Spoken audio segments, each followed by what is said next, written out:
In this discussion, we are going to talk about the caste system as it was perceived by the British rulers, more prominently from the second half of the 19th century, but already in the early part of the century, certain ideas about the caste system had already been formed in the minds of the British rulers. Some of these rulers were also scholar officials who had a genuine curiosity about the society over which they were ruling. But as we shall see towards the concluding part of this discussion, that it was not intellectual curiosity alone that had created this interest in caste, because caste represented the basic fragmentation of Indian society into numerous small communities who had an acute consciousness of their distinctive exclusive identity, something which was, at least theoretically, antithetical towards the idea of a nation. So it is not intellectual curiosity alone that was actually inspiring these officials to analyze the caste system in the manner they did, but there was a kind of political intention behind it. So when you come to the census operations, you see it ultimately emerging as the motives became very clear. So this is basically the question we are trying to address in this discussion. Now, the British perception about the caste system in India evolved through stages. The early British observers, whether they were officials or non-officials, scholars or missionaries, they understood the caste system in terms of the original Brahminical textual classification in terms of Varnas. So you may remember that famous passage in Bhagavad Gita where the God, Krishna, proclaiming that it is I who have created the four Varnas, Chotur Varnang Maya Srishtang Guna Karma Vibhagasha. I have divided society into four Varnas depending on the quality of each of these Varnas. The Brahmins were expected to teach, to cultivate knowledge. The Kshatriyas were the warrior castes. The Vaishyas were traders, and the Shudras were agriculturists and servants. So James Mill suggested that the Varna classification was one of the earliest Brahminical statement about division of labor. But Varna was not an adequate classification, although shastric, although sanctioned by Brahminical textual knowledge, on which basis the early British Orientalist scholars were looking upon caste as a continuation of that ancient Varna system.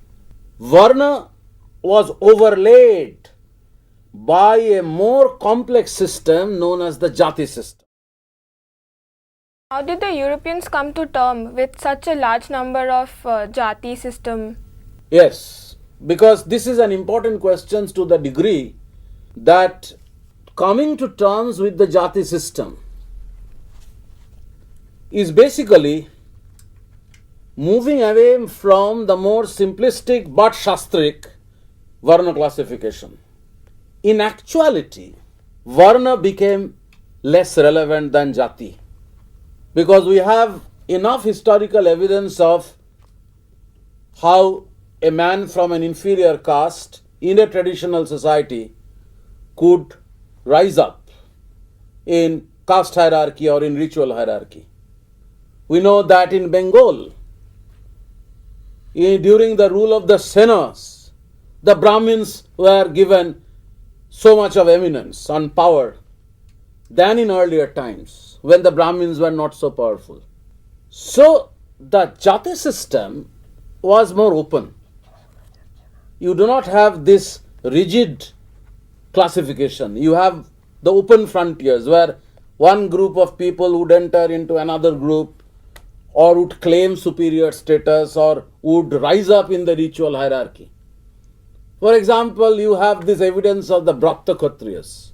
Kshatriyas who eventually were the originators of the Rajputs, for example, people who came from outside India, but then they were assimilated within the caste system with this designation of Brahta Kshatriyas. Eventually, it was from their ranks that the latter-day Rajputs emerged.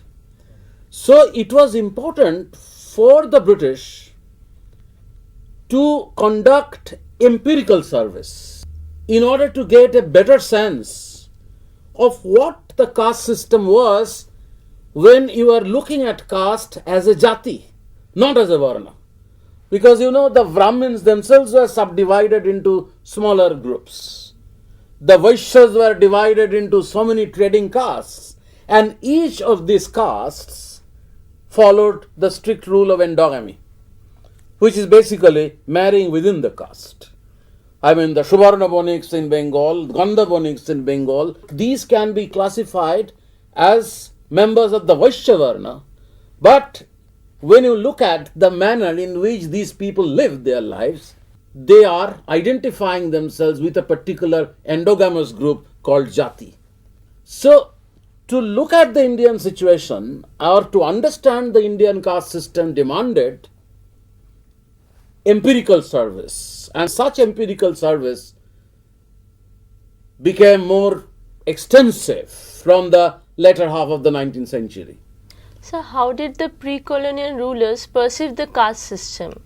I have given you this example of Balal Sen, that some of these rulers who are very deliberately promoting the Brahmins as the ideological leaders of Indian society, they would offer them land grants, they would ask them to reclaim new territories, new land, settle Shudra cultivators, establish the preeminence and the legitimacy of the Brahminical social order. And in the Brahminical social order, caste is extremely important. So, you have one kind of perception in the ancient times when the Brahminical social order was being created. But even in medieval times, if you look at the observations of some travelers, I mean, this pre-colonial thinking concerns both the rulers who are accepting or rejecting the caste system. There may be instances of how in a local society, a ruler who doesn't belong to an upper caste, to Kshatriya order, or who is not a Brahmin, who is coming up from a small lower caste, would not be so respectful about the caste system or the Varna system. Once the Brahminical social order gained some acceptance and achieved ideological dominance, ideological hegemony, the purity pollution criterion became the defining element in the Varna system, and it continued to define the basic structure of the caste system or the Jati system as well. Those whose presence will pollute a Brahmin would actually occupy a very low position in the caste hierarchy, and they will be found to be members performing menial occupation. Those who are not polluting would be ranked at the higher levels and would be participating in trades or in crafts or in occupations which are more respectable. So, there is an element of connection with what we may describe as the occupational division of society understood in terms of caste. For example, many foreign travelers or traders came to Indian ports and found Jati-like structures among trading classes. Traders, they looked upon these Jatis as guilds, the guilds that they found in their own country, guilds of trading groups. But the Indian terminology that was in use and on which they superimposed their understanding of caste was Jati. Al-Biruni, for example, talked about this purity pollution criterion. Abul Fazl's Akbarnama you have similar references about how there is the division of Indian society or Hindu society in terms of castes and such groups whose hierarchy or whose position in the caste hierarchy was determined by the purity pollution criterion. So it is not as if that caste was an European invention. Caste existed, but the Indian terminology is either Varna, which is more wide, less accurate, or Jati, which is more specific, which concentrates on empirical observation to find out what was the caste system as it operated on the ground, how there were numerous Jati divisions. For example, the term caste is a European nomenclature superimposed on Indian society. It is derived from the term casta. The Portuguese settlers in Latin America used this term casta in order to distinguish themselves from the indigenous settlers. So the term casta, which implied hierarchy, ultimately is employed by the Europeans as a method to understand the hierarchical division of Indian society into different groups, some of which groups were superior, some of which were inferior, and superiority and inferiority, which was articulated through the purity pollution criterion, might have been determined by their occupation as well. So this is the reason why in the later half of the 19th century, greater emphasis was put on empirical surveys about the caste system, but in a larger context. In the larger context where ethnology was emerging as a very important discipline. Ethnological research became very popular in Europe, partly because of nationalism. Because nationalism persuaded thinkers to explore the ethnological and ethnic origin of different nationalities, different nations in Europe. So each of these nations was actually looking for their ethnological basis, some kind of unity that could be deciphered from the ethnic unity, and this was the job of the ethnologist.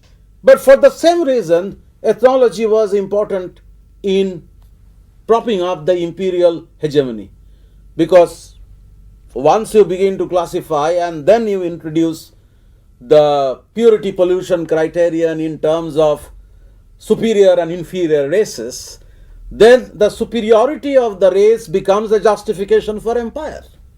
So this is another dimension of ethnology. But ethnology began to be used by a man like Herbert Risley in understanding the caste system. Risley for some time was a census commissioner, and he offered a kind of racial interpretation. Sir, how did Howard Risley use the ethnological principles to understand this caste system? Yes, Risley's ethnological principles were determined by the Aryan-Dravidian divide. In Indian society, he found three racial types: the Mongoloid, the Dravidian, and the Aryan. And out of these primeval original stocks, different castes emerged. Risley at the same time suggested that over time there was a possibility of contamination or racial intermingling. Now, how do you measure it? That was, of course, the question. So he introduced a very interesting, absurd, of course, but interesting method of anthropometry. In order to distinguish a non-Aryan, a man of non-Aryan origin from a man of Aryan origin, measurements began to be taken of the size of the nose or the size of the skull, the color of the skin. A man who has an aquiline nose must be a descendant of the glorious Aryans. A man with a blunted nose, dark-skinned, they must have emerged from the non-Aryan stock. Now, Keeping this in mind, Risley went a step forward by asking people to verify how men who are not adequately Brahmanized, men who belong to tribal groups, would invariably give you this kind of an impression of a dark-skinned, blunt-nosed person, a man belonging to an inferior caste. In terms of these anthropometric principles, would be less fair-skinned, wouldn't have a sharp nose. Now, you can understand the absurdity of these methods. Even if these methods were absurd, this was claimed as a science by an ethnologist like Risley, who understood or who tried to understand the caste system in terms of the racial division of Indian society. Even though a man who generally followed Risley but then qualified his statement by putting greater stress on the possibility of so much of racial intermingling that the original physical features of the Brahmin might have been lost in a region like Bengal. So Hunter, who wrote this statistical account of Bengal, was of the opinion that as the Aryans migrated into the frontier regions, to the peripheral regions beyond Aryavarta, and mingled with the local population, the aboriginal population, kind of racial intermingling produced a system which did not carry on with that old divide between the Aryans and the non-Aryans. So the Varna came to India because of the deliberate attempt by the Aryans to divide or to isolate themselves from the aboriginals in order to establish their ritual superiority, claiming superior status, ensurfing the original settlers and then integrating them into the caste system by giving them the level of the Shudra. The Shudra was a cultivator, and many of these Shudras were original people who had been living in India, and once the Aryans conquered the land, they were converted to Shudra status. They were given this Shudra status in order to establish the ritual and the political domination of the Aryan settlers. Aryans took women from Aboriginal society, and as they began to marry into a local society, you have a new formation emerging where the groundwork of the Jati system was created. So you have many Jatis which are called Sankara Jatis, mixed Jatis. The racial theory of the caste was therefore questioned, challenged by another set of officials who looked at regions where the Brahmins were not dominant. Even if they were ritually pure, they were poor, they were not powerful. In Punjab, in northwestern India, where you have Jat brotherhoods exercising dominance in the society over the ritually pure Brahmins. In such situations, the ritual classification which is derived from the Shastras, which was accepted by the early British rulers as the basic foundation of the caste system, was not relevant at all. The logic of power dictated something else. And when they empirically surveyed such situations, they came up with the idea which is closer to the Jati system that as it existed on the ground, that Jatis are tied with occupation. And that is the reason why, as civilization progressed, as society progressed,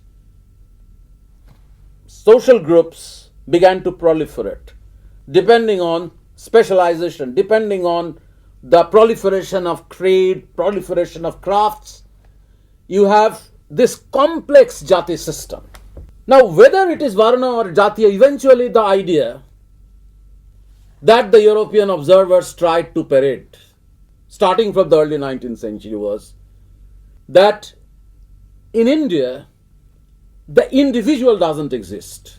So, there was no possibility of an individual taking initiative to establish his identity as an individual. An individual is so much a part of a group or a Jati that his life is controlled by the norms practiced by the Jati. He has to accept the endogamous principles of the Jati system. The fact that it is not so irrelevant is even, you can see even today, that there are ritual killings because somebody wishes to marry outside the Jati. There is some sense in the argument that an individual became bogged down, or the individual becomes so much a prisoner of the Jati system that he doesn't have an individual identity of his own outside the rubric of the Jati system. So that was one of the main contentions, apart from the theory that Indian society was so divided ethnologically that it was difficult to visualize it as a nation.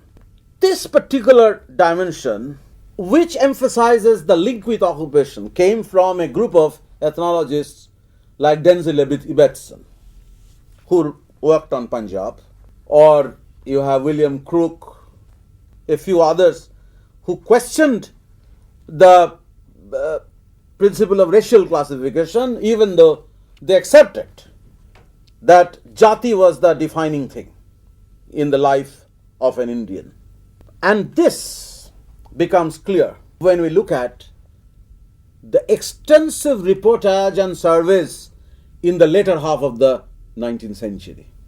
You have Hunter's statistical account, you have Risley's Tribes and Caste of Bengal, you have similar tribes and caste and volume for other regions as well. So you have an extensive ethnological reportage about the Indian caste system synchronizing with the census. So don't you think that the census had an important role to play in the classification of Indian society in terms of the caste system? Certainly. I am coming to that shortly, but before I talk about the census and the problems that the census enumerators were facing in this classification of Indian society into caste groups or Jati groups, it is important to look at the synchronism between the census, which was 1871-72, which is the first census, and an act that was passed called the Indian Criminal Tribes and Caste Act.